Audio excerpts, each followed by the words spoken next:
Our scripture reading today is coming from the second book of John, chapter 2, verses 1 through 11. On the third day there was a wedding in Cana of Galilee, and the mother of Jesus was there. Jesus and his disciples had also been invited to the wedding. When the wine gave out, the mother of Jesus said to him, "They have no wine." And Jesus said to her, "Woman, what concern is that to you and to me? My hour has not yet come." His mother said to the servants, "Do whatever he tells you." Now standing there were 6 stone water jars for the Jewish rites of purification, each holding 20 or 30 gallons. Jesus said to them, "Fill the jars with water." And they filled them up to the brim. He said to them, "Now draw some out and take it to the chief steward." So they took it. And the steward tasted the water that had become wine and did not know where it came from, though the servants who had drawn the water knew. The steward called the bridegroom and said to him, "Everyone serves the good wine first, and then the inferior wine after the guests have become drunk. But you have kept the good wine until now." Jesus did this, the first of his signs in Cana of Galilee, and revealed his glory, and his disciples believed in him. This is the word of the Lord. Thanks be to God.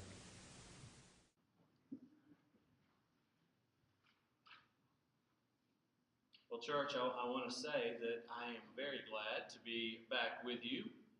It seems like forever since we have been together. At least I know it has been only 2 weeks for some of us. But for Pastor Josh and I, we really haven't been around each other more than just maybe a couple of minutes since Christmas Eve. Because the reality is that our schedules, my schedule certainly, have kept us all kind of apart since Christmas for the last month.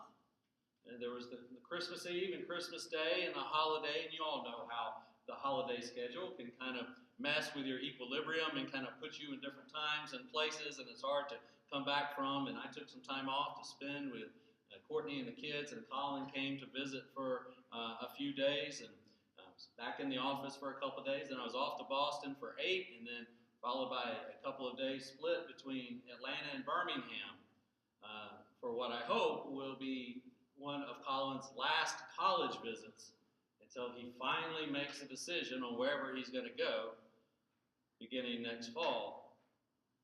These first weeks of this new year have been quite hectic, at least for me. And I am very much glad to be back here with you and in your presence and here at St. Peter's.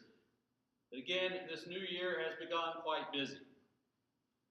And it seems like it is indeed a sign of things to come here in 2019. But quite frankly, I am looking forward to things settling down a bit.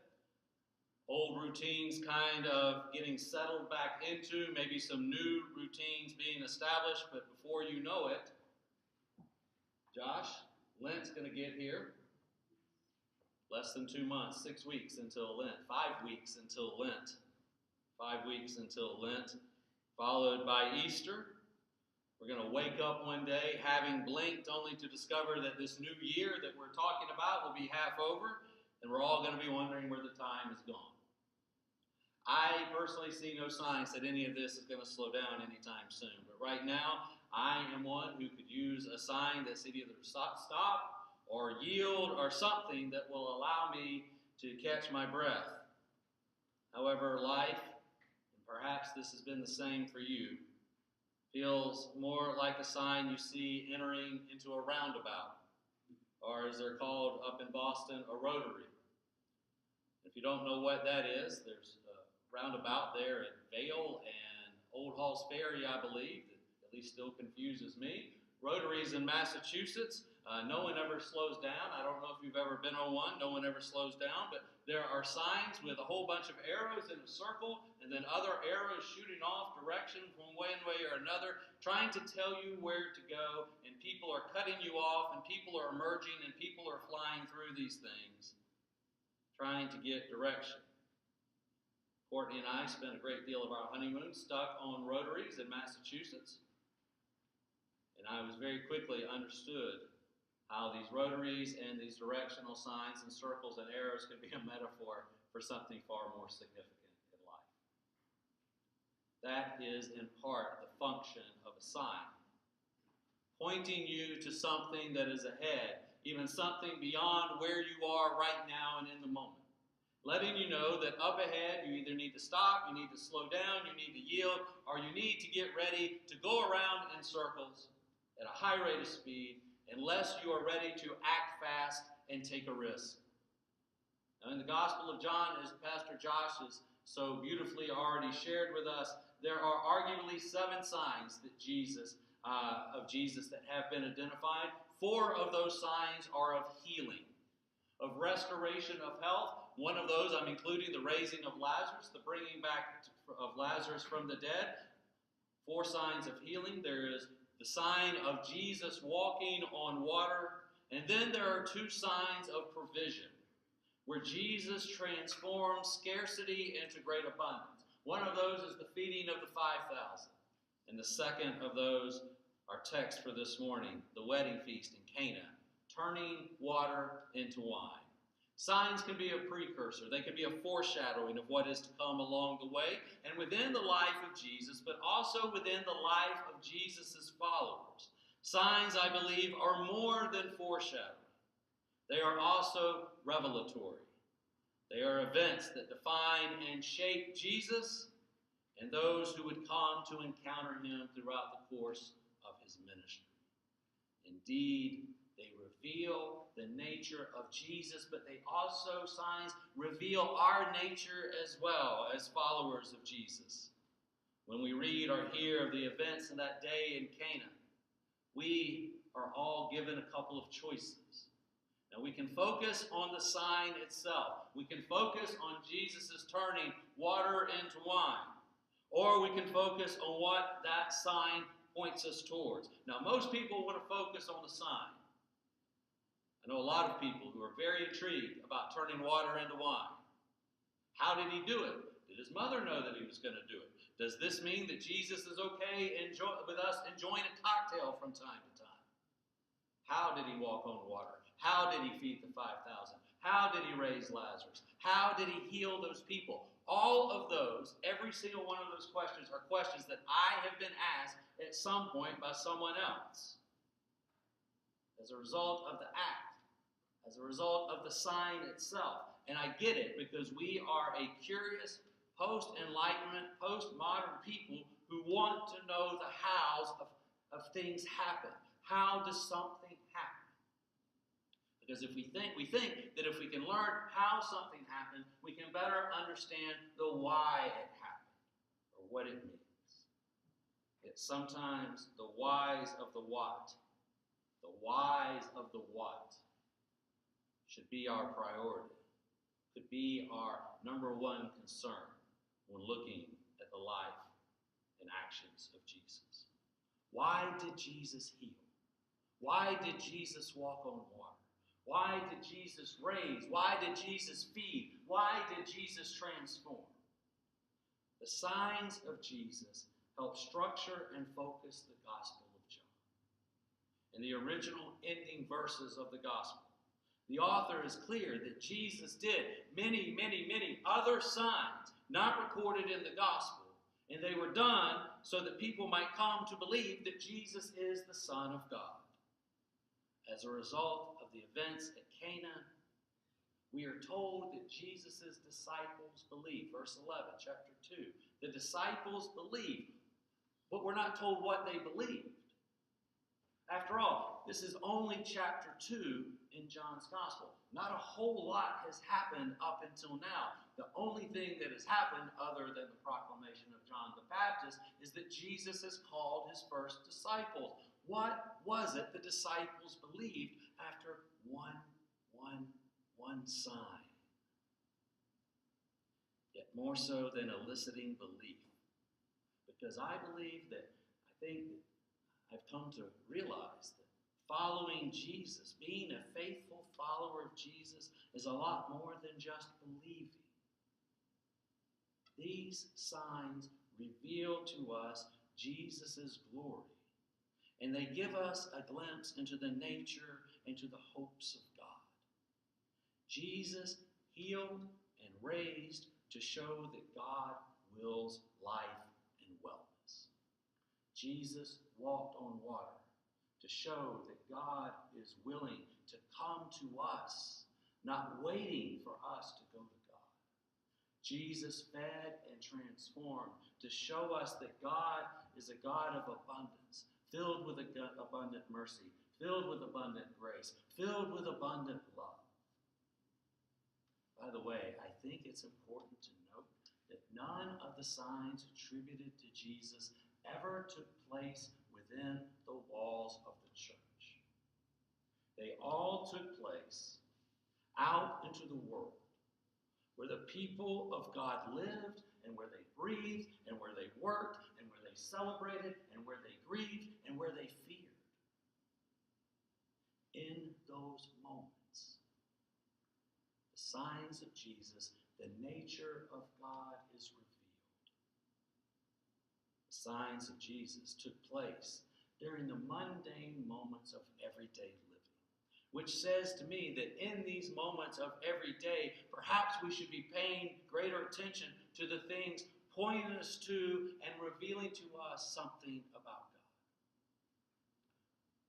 We all know that it can be easy to get caught up in the routineness of our day and our life.